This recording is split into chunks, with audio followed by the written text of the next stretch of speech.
What does it take to lead a team of air warriors when the tsunami strikes your Air Force station?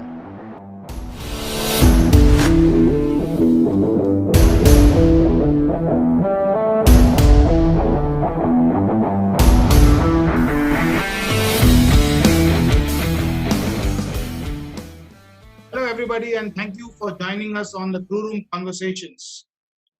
Today we are going to talk about something that has been very historic and tragic in many ways. So let me tell you how I'm going to start this session. I'm going to start this session with what I went through on that particular day. The day was 26th of December 2004, and sometime in the afternoon, my deputy flight commander Vijay Yadav, he walked up to our house and said, "Nitin, we got to launch ourselves to Sri Lanka because there has been some kind of an earthquake in that area, and the Indian Air Force is bound to press in some helicopters." That time I was in Mi-8 helicopter unit in Lanka. And on inquiry, it was revealed that there is some kind of heavy kind of damage that has happened because of a massive earthquake which has hit the entire eastern region, eastern shoreline of India. But when we understood on the afternoon of 26th of December 2004 that our base in Karnikobar was also affected in a huge proportion. And all of us were wondering with a lot of anxiety what is going to happen. And unfortunately, the news that kept on pouring in was not very nice. So today, ladies and gentlemen, we are going to recount the horrific incidences of the day when the tsunami actually hit the Air Force Station Karnikobar. And on today's show, I am pleased to invite and welcome Air Commodore Krishna Kumar, Kirti Chakra awardee by the President of India. Thank you so much, sir, for joining us on Crew Room Conversations. Thank you, Nitin. Thank you very much for giving me an opportunity to share my experiences during the worst natural calamities that we've seen in the recent times. I'm aware, sir, as we go across with the conversation, we're going to get more and more insights. But for the understanding of the viewers, sir, let me introduce you in that aspect to the viewers that you were commanding the helicopter unit at Air Force Station Karnikobar. Am I right, sir? That's right. I took over the command of 122 helicopter flight. We call ourselves the Flying Dolphins, situated at Air Force Station Karnikobar. I took over the command on 8th of November 2004. Okay, sir. And just take us through, sir, when you are saying Karnikobar and Port Blair. So just to make people understand a little bit better, what happened at this Air Force base? Is it a totally away from Port Blair and a totally secluded kind of an environment? Nitin, if you may permit, before we start, I would like to pay tributes to all our friends, colleagues, near and dear ones whom we lost during this great tragedy on 26th of December 2004. I'm with you, sir. I'm with you on that. Karnikobar is a small island. This is the northernmost island in the chain of Andaman Nicobar Islands. This is the northernmost island of the Nicobar group of islands, which is the southern group of islands. Okay, sir. It is separated from the mainland of India's east coast by about 1,500 kilometers. Okay. It takes about 3 days on a fair weather sail from the Chennai or the Calcutta by ship, or about 2.5 hours by flight to reach this place. Okay, sir. If you see in the map, it looked like a speck in the ocean. Mm-hmm. And the island is a small island with about 12 kilometers by 16 kilometers dimension. Okay. It's got roughly 126 square kilometers area. Mm-hmm. And by and large, it's all plain and conforms to mean sea level elevation. Okay, sir. The nearest major island is the Port Blair, which is about another close to 45 minutes of flying by a jet plane. Okay, sir. And that's about 350 kilometers north of this island. So it has got a typical component. There is a helicopter unit and then the other support services, sir? Or what was it? What was it during your time? Yeah, during my time, it was an Air Force base was built up over a period of time by the Air Force, and we had a helicopter unit, which is the 122 helicopter unit, primarily looking after all the chain of islands. Okay, sir. There used to be a lot of requirements of the islands. So all that is looked after by this helicopter unit. We had a radar unit located there, and the usual support service of Air Force Base that you have, all the administrative support, the medical facilities, the accounts, and all facilities we had built up over a period of time. Sure. That's how the Air Force Base was. So on the 26th of December, when this unfortunate incident happened, what was the kind of thing happening before that? Was there an exercise going on, or what is the usual? Is December a heavy tasked unit activities or something like that, sir? This place, we have enough of flying to look after all the islands, as I mentioned. Mhm. And there was an exercise which is going on with the Andaman Nicobar Command. That just got over, and generally this is a lean period because it's a Christmas holidays, etc. If you see, the island is far away, I told you. So Mhm. people suffer from something called the island syndrome because we are far removed from the mainland. Okay, So sir. there's an element of remoteness. Though Mhm. we have the married accommodation, people are staying mostly with families, but there are a lot of people who are not keeping their families also there. So a good amount of people used to be sent on leave within the allocated permitted limits. So that's what is happening. And otherwise, it was a normal phase. And what would be the approximate on the 26th morning? What would be the approximate number of air warriors and their families who are within the Air Force station, sir? We must have had about all put together around 2,000. Around 2,000 people were there. Okay, sir. Okay, sir. So now I know it's going to get difficult for you to kind of recount that, sir, but as much as possible, and please make yourself comfortable. And if you want, we can take a break, sir. So what exactly, could you just take us through the happenings on the 26th? Yeah, as I was mentioned now, this island had all the facilities. There was, except for a few issues like snake bites and malaria, which were brought under control. Other than that, there were no issues in the island, and we had enough of flying to keep ourselves busy. And something what we miss in mainland, we had abundance of fresh air, so life was good. And this was 26th of December, day after Christmas. It was a Sunday. Time was roughly around 6:30 in the morning. So I was woken up by my wife, and when I looked at her, she was looking very petrified, and she shouted, "Earthquake, earthquake!" So I have been through earthquakes earlier while serving in north and northeast part of our country. So I was not reacting so swiftly that time, but then I realized that the intensity was increasing exponentially. Now, if you go back and check the records, this earthquake was triggered by a sub-oceanic collision or shift of the Burmese and the Indian plates Okay. underwater. And the epicenter was roughly around close to the western coast of Sumatra of Indonesia. Okay.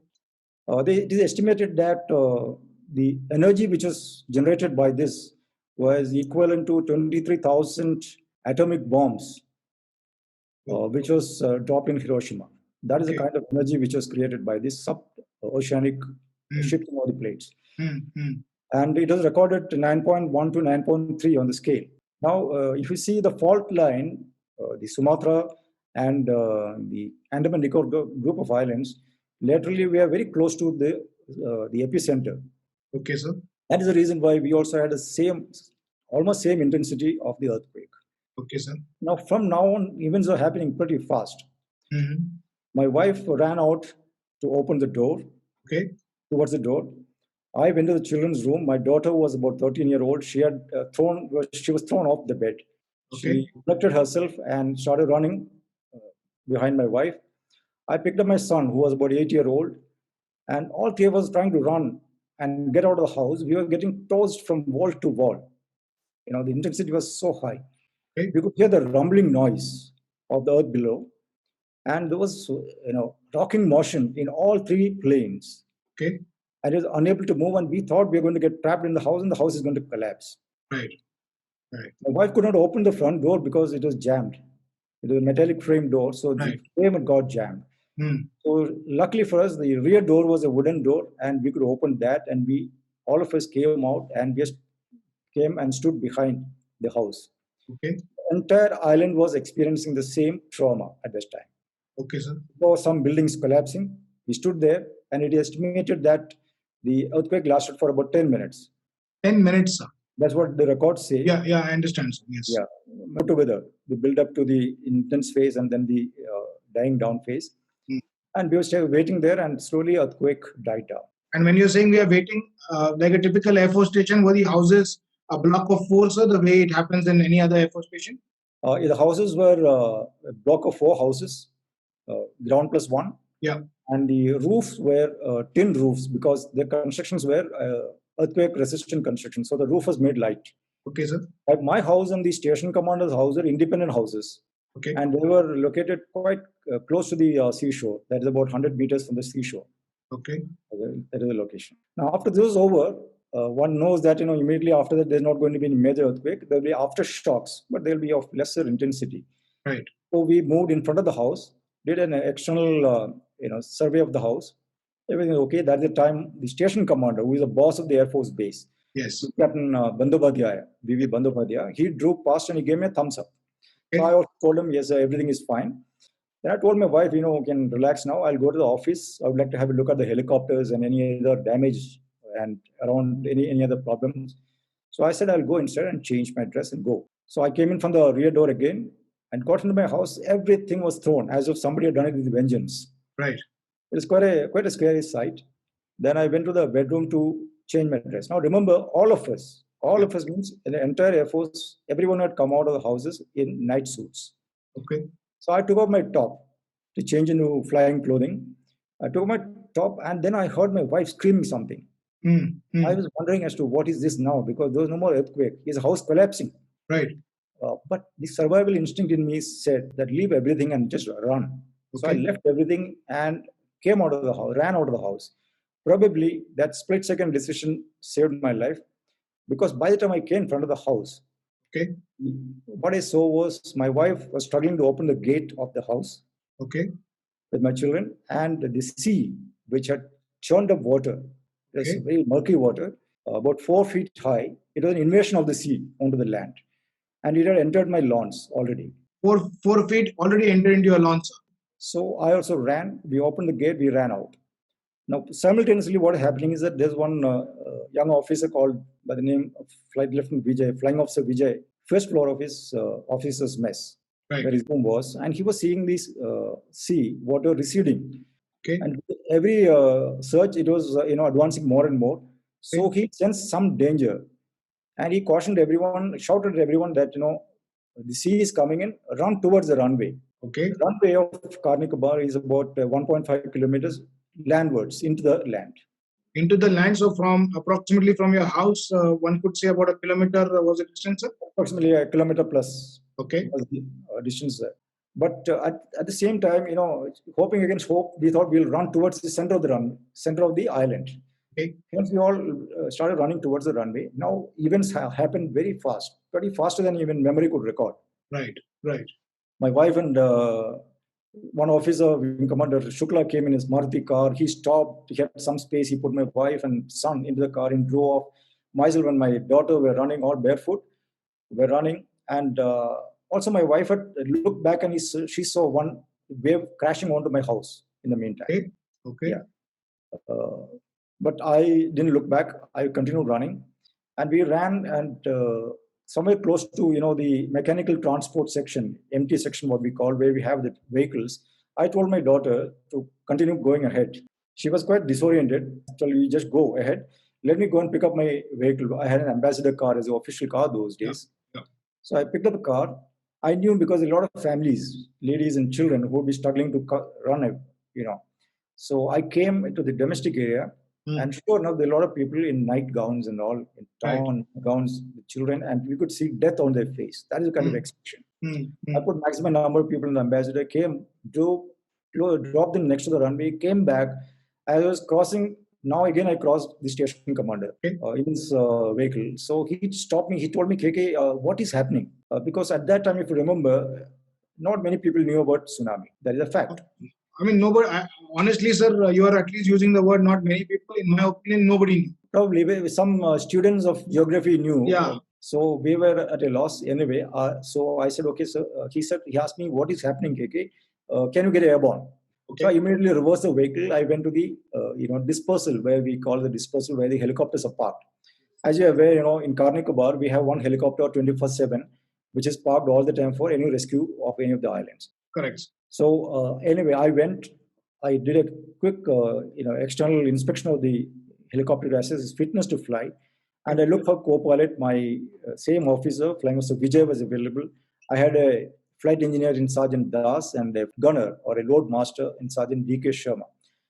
I was in my pajama and vest, no slippers, no specs. Hmm. There was no time to waste. So I borrowed a pair of slippers from the technician. We started up and got airborne. We took off. This I give full credit to the professionalism and the crew coordination of my crew who was on board, that we could execute a safe takeoff in this crisis situation. As I got airborne, I turned right towards the domestic area. Now you have done a number of missions, rescue missions. Every time you're briefed to what to look for and what is the situation like. Here is a situation which I was not aware of at all. So when I turned right, it was shocking. It was shocking to say the least, because the sea had already invaded completely. Waves as high as 30 feet. The water was totally churned up. And they had demolished most of the buildings by then. There are hardly any buildings standing. There are few buildings with two-story buildings which were there. And I saw a group of people stuck on the rooftop. So I immediately we decided to rescue them. I did an orbit, position myself to rescue them. But in the turn itself, I lost them because by the time the giant waves had started, they came even over the second floor rooftop. And these people you are now saying, were they on the other side of the runway, or we are still talking toward the seaward side of the accommodation? All these are on the seaward side of the runway. And when you are saying waves were coming, sir, maybe my poor understanding, but it was never a one wave. It was a continuous wave. Only height kept on increasing. Is that so, sir? Yeah, it is exactly like normal waves only, but high intensity in terms of speed. It is estimated that the speed of these waves are 100 to 150 kilometers. My God. And you can imagine the amount of hydro force that it can generate at a height of about 30 to 40 feet high. Now the giant waves are quite high.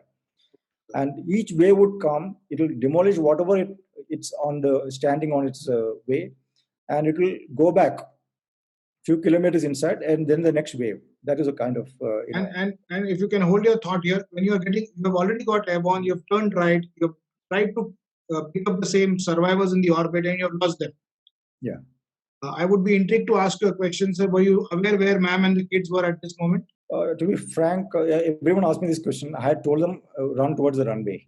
Okay. Now, to be frank, there was no time for anyone. You put yourself in that position. There's no time to think of other things, because you're seeing a very, very severe disaster that's happening in front of you, and you know that there are many people who are struggling for their life in this water. There is absolutely no time to think of other things. Right. One has to focus on rescuing people. That's all what the priority was. Relatively, probably all those who went towards the runway were relatively safe, though we did not know what is going to happen next. And then we found many people on the rooftops and balconies and all waving at us. So we started picking them up. And we picked them up by winching them up. The Mi-8 is a medium lift helicopter, just for the other viewers. Sure. And it has got a winch which has got a capacity of 150 kgs, but limited to a 1 person at a time. So we stopped the helicopter over the building about a height of about 15 meters or so, hovering, what we call. Right. And we had to send down one of the flight gunner, because many people were so scared that they were not even willing to move and get attached to the hook also. So we had to go down, hook them on, we winch them up, and put them in the helicopter. That once you picked up about 7-8, we will drop them next to the runway. Okay. At this time, I wanted to inform the station command as to what is happening. Okay. So the air traffic control was damaged. The building was damaged. So they made under the senior air traffic control officer Satyendra Singh and Ilangovan, they made a makeshift air traffic control on a gypsy vehicle. Okay. So I transmitted to them on the radio set that look, this is what's happening. The waves are high waves are coming in, and you please inform the station commander. So, right. Then he told me, sir, station commander is missing, because he himself had gone driving into the domestic area and he got washed off in one of the waves. Yes. Yes. Luckily, fortunately for us, he did not go into the sea, but he got washed off towards the boundary wall, and he could hold on to the boundary wall And once water started receding after a couple of hours, he could wade through the water and come. Many people may remember a figure in giving briefing to the TV channels in torn pajama kurta. Yes, and Bandy sir was my CEO in Leh just about 2 years back, and I distinctly remember this sight of Bandy sir in a kurta and a pajama. Absolutely. And, yeah. Now, in the absence of station commander, I was the de facto number. I had to take on the charge because number 2 there. Yes. So I told the people, I communicated with them to run from the runway, go towards the boundary wall on the other side, that is towards the village, and be available there and be ready to break the wall and move further in case required, on which I will give a command for. Okay. Then we continue with the mission. We continued to pick up these people and drop them at the runway. And again, situational awareness of my co-pilot, we tune on to the HF frequency, the long-range communication, because there was no communication on the island at that time. The BSNL tower was washed off. No communication, nothing. So I gave a call to Chennai Air Traffic Control and said that we are hit by a severe earthquake and the Air Force station has been washed off. Please pass a message to Air Force headquarters. Okay, sir. Probably this is the first message which reached the mainland about tsunami. Was this message acknowledged, sir? They acknowledged. Initially, it was a garbled kind of reply, but then they asked us to repeat, so we repeated. So I'm just trying to explain to our viewers, sir, that in a normal case, we have a line of sight communication between the helicopter or the aeroplane and the ATC. That's right. Here, your situational awareness, your presence of mind made you tune onto another instrument which was available in your aircraft, which we normally don't use. Am I right, sir, when I'm saying that? When you're flying there, we don't require to normally use it. Correct. So you just, the presence of mind of your crew that they said, let's switch this on. You have communicated 1 or 2 attempts and you have successfully been able to communicate into the mainland the information which was most crucial at that time. I was looking for my senior pilots to launch another helicopter. But unfortunately for me, the most senior and most experienced 2 of them, Squadron Niger and Flight Lieutenant Sachin Kadam, they also got caught in the waves. The former Squadron Niger, of course, escaped, but though he lost his children, and he was neither in a physical or mental state to fly. And the latter, Sachin Kadam, never returned. So I had no other experienced crew to be launched in such a kind of a severe disaster. Little later, Wing Commander Maheshwar, he was the chief operation officer. He, along with his wife and daughter, had gone into water. Oh, I see. Okay. Yeah, they were taken by the waves, but a matter of luck that they all 3 managed to escape. They caught onto some gas cylinder or something, and all 3 of them escaped. So he came on the scene. I told him, we launched him along with Flight Lieutenant Bahia that time. Now, what I saw that time was there was a radar ramp on which about 300 people had taken refuge. This radar ramp was about to collapse, and we would have lost all 300 of them. Now we shifted our focus to this radar ramp, and we started winching up people from there. People are of all combinations, aged, ladies, small children. Now there was no question of limiting it to 1 person on the winch at a time.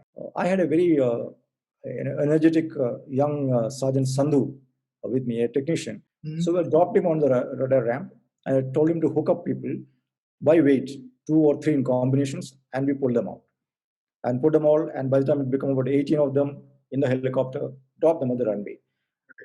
We could, by and large, completely evacuate all these people.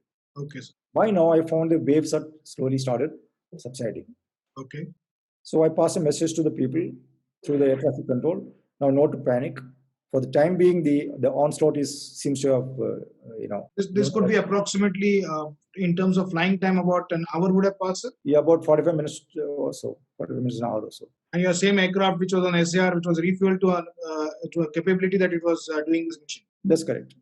So then the people were told that you can now be, relaxed for the time being, and in case anything, I'll pass my information that time. Right. I finished flying about 2 hours, 15 minutes on this helicopter. Sure. And I switched out to the second helicopter along with Flying Officer Devrath Bhandarkar. Bhandarkar, yes. Yeah. And we continued with this evacuations. Now the water started receding, so there were some people who were marooned here and there. And we put this MEAT down. Now you'll also appreciate MEAT requires a standard helipad. Yes. But they're not available. Very small spaces were there where it could accommodate a small little, single engine helicopter. But we fitted in this helicopter, landed there because that was the near of the hour. Yeah. And once again, kudos to the professionals of the Air Force and the crew, cooperation by the crew and the coordination. We could safely land at many places and pick up people and drop them at the runway.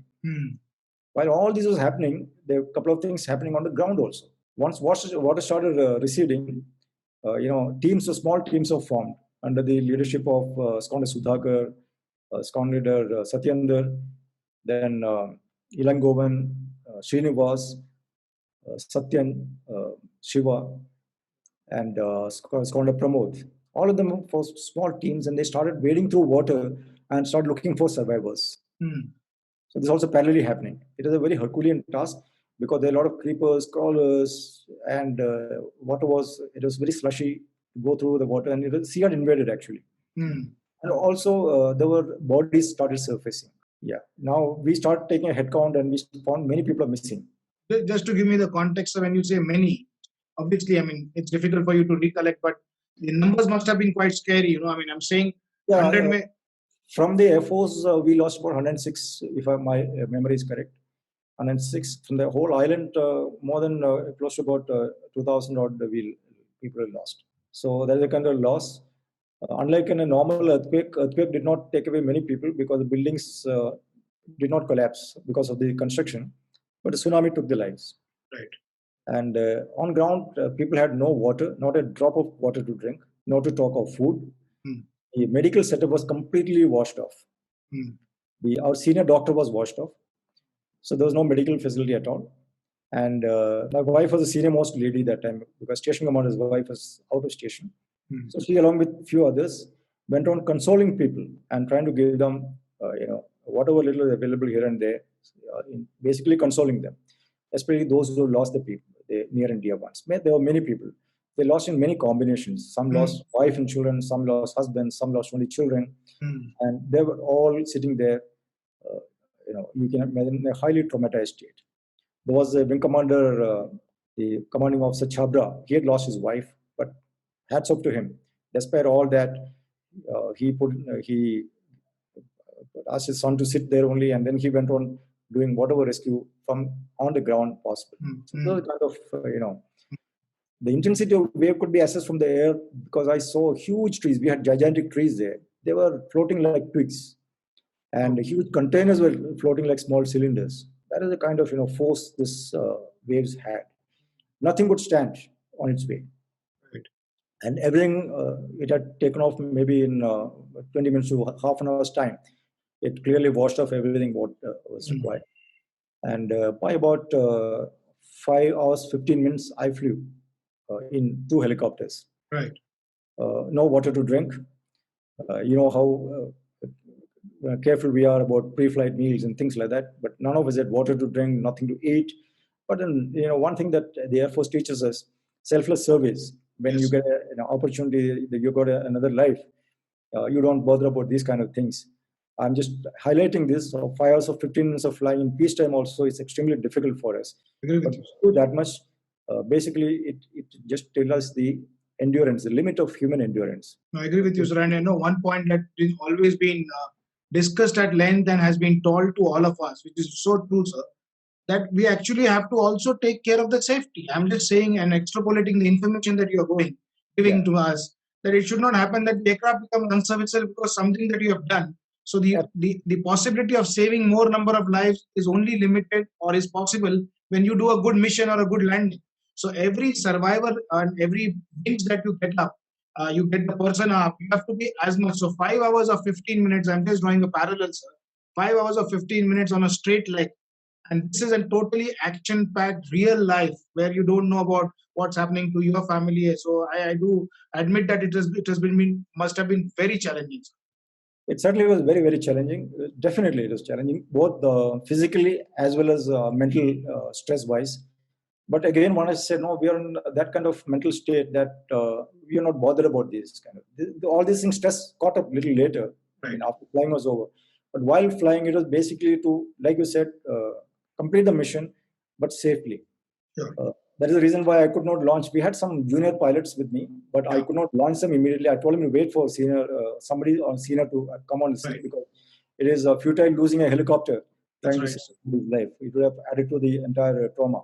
We also went on all the island, entire island, to have a look, and there was devastation all around. Water had come in almost 1 to 1.5, 1.5 kilometers inside, and there were no major buildings because most of them were thatched huts and all. They're all washed off. Whatever little rescue and etc. that we could do, we did. And in the meantime, one Dornier also came with the Air Force component commander, Air Commodore KKV Kumar that time. So he overflew us, and we gave him the current situation. Now, Air Force, as you know, we are prepared for this 24/7. Air Force got into swift action, and Air Headquarters activated Sulu Air Base with the AN-32. And by about afternoon, around 3 o'clock, the first AN-32 landed on the runway. The unit was commanded by Group Captain Vipin that time, now an Air Marshal. A wonderful job because the runway was cracked, and 1/3 of the runway was underwater. So once again, professionalism of our pilots. They landed on this partially serviceable runway, and these operations continued till late night with makeshift night facilities of small lamps. We call them the goosenecks, kerosene lamps to light up the runway. So the relief materials came, and we started getting some fresh water, food, etc., and also evacuated people in the priority of casualties. Then the ones who lost their near and dear ones. And then the evacuation continued the next day.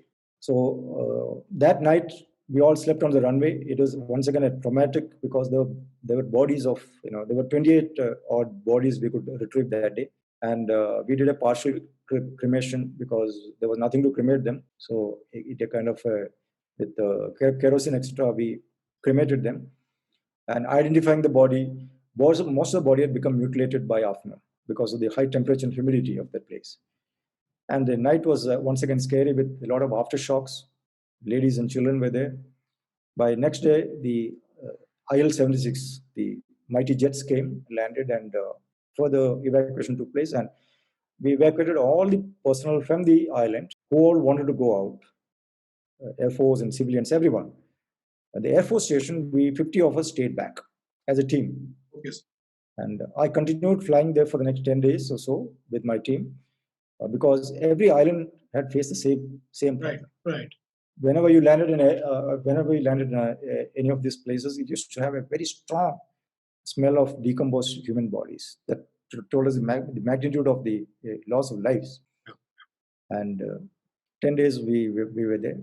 That's how this is an entire episode as I can recollect now. I must have missed out some timelines. I might have missed out some names because there are many people who are involved and various stages contributing towards this rescue operations. I'm sure, sir. I just want to even ask you something because it's moves every individual who hears this, and this is not the first time because Vijay, your first co-pilot, and Devrat Bhandarkar, they came to our unit in 112, sir. Yeah. And two good youngsters, but the kind of fear that was in, and I'm saying this on camera, that when DJ used to say, sir, when it is confined areas, the first thing that, sir, I see in a mall in Bangalore, we were posted in Bangalore, is how do I exit? How do I run in case something happens? And one was really sympathetic towards him and saying, yeah, we understand, but one could not really relate. And Sergeant Das, the flight engineer, he also came to our unit. So I've been associated and I've been hearing this, but it is definitely, every time I hear it, it chokes me. So I want to ask you one more question, sir, that it's been, 16 years now. And many a times after that also you have done very challenging missions. And I'm sure that as a helicopter pilot, not only as a helicopter pilot, but as a selfless human being and the way we are taught in the Air Force, many a times we think, kash, 15 minute और मेरे पास होते ना, मैं और बंदों को निकाल लाता. The situation here was a very unprecedented situation. A challenge was thrown at us. And there was no time to think or, it is only act. There was no time to react, actually. So, in what is available with us was a helicopter. And men with, what we call Josh or dedication. So, with that, we did the best. It was delayed. Probably we could have picked up some more people from the rooftops, for sure. That was, yes, sir. But I also put it this way that if the waves had started, say, 5 minutes before, then we would have had a large number of loss. So a few minutes made a lot of difference in people who could run ahead of the waves and save themselves. And sir, we've been talking, I've spoken to you in this subject earlier also, and there are so many lessons that one could really draw from, every aspect. In fact, every sentence that you speak, and as being into the facilitative and leadership space, even if I play this particular interaction of ours in any corporate company and say that every statement that Air Commodore Kumar made, let us try and interpret it the way it happens in any other spectre. There could be a series of conversations. So, it's just that the time is going to keep me a little bit confined to the question. And I'm going to only ask you one question, sir, and trying to understand that when we talk of decision making, normally it is said that, we will take decision based on inputs. And here was a situation that you had dynamic inputs, maybe no inputs, maybe incorrect input. I don't know how to put it. So could you throw some light on what was the sequence? And now I'm asking you this because I'm fully aware, sir, that when you're taking the decisions, it's your second nature. It is only when you must have processed it. So what are your thoughts on this? So decision making, it's your ability to prioritize, because at no time will you be able to take a decision where you can satisfy everyone and everything. So it's a priority. First priority was to stay alive. Only then you can save others. So those it was pointless trying to probably go back to a house and look for things, etc. You have to, if you know that there's a danger, you have to get out of that. Sure. And then once having achieved that, what is your next priority? Is to save others, because you have saved yourself, not for yourself. Sure. It's for others. That's what we've been taught by Air Force. So now the next priority is to save others. While saving others, you cannot endanger the machines that you're flying, because that will be catastrophic. Right. They'll bring down a morale, they'll disbalance the whole thing. So you've got to keep that also in mind. Sure. So at every stage, these priorities are kept in mind. Save others, keep flight safety and the safety on ground in mind. Right. Of course, we did stretch ourselves and the machine to the maximum limits that Sure. you also see in Siachen Glacier. We do that. Yes. Here we must have stretched it even a little more, but we were not foolhardy. We were not foolish. Right. We did anything blindly and we endanger. So this is the decision making, and yes, communication is very essential, because decision to communicate to mainland, because after that we knew that nobody could have come to the island. Nobody would know what's happening to the island. It's a Sunday, you know okay, what happens on the mainland. Yes. And no TV, no radio station, nothing is there. So you have to transmit, and that's a good decision again taken. And then prioritizing whatever resources that we had, looking after the people on ground, and also once the evacuation from there to mainland took place, what is the priority of evacuation of the people who are casualties, then those who are badly traumatized because of the loss of lives of their family members. And then we decided that we don't keep the families in the island anymore, because that becomes a problem for our functioning itself. Yes. So they had to be evacuated. So, I mean, one is really, touched at heart by understanding what must have gone through your mind, because you're the CEO. At the end of the day, sir, the CEO is there to lead from the front, and an exceptional rescue and an exceptional decision-making leadership on the crisis situation.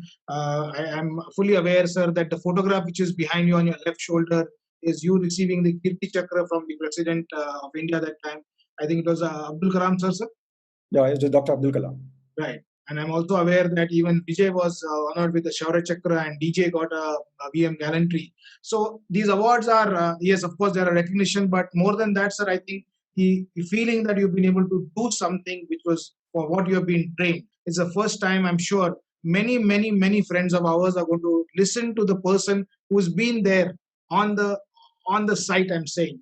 And I'm fully aware of this fact also, sir, that today the way you are saying it, you've gone through serious and very, very severe amount of emotional turmoil in your family when you meet your own comrades, because I'm a course mate of Nijjar, and I'm not able to even have any discussions on these topics or correlated topics with him for obvious reasons that I don't know how to react. That's my shortcoming. So thank you so much, sir, for being on the show. And before we end, sir, if there's anything you would like to just say, sir, the stage is open. Yeah, in this tragedy, we lost many lives. and most of us lost all the property.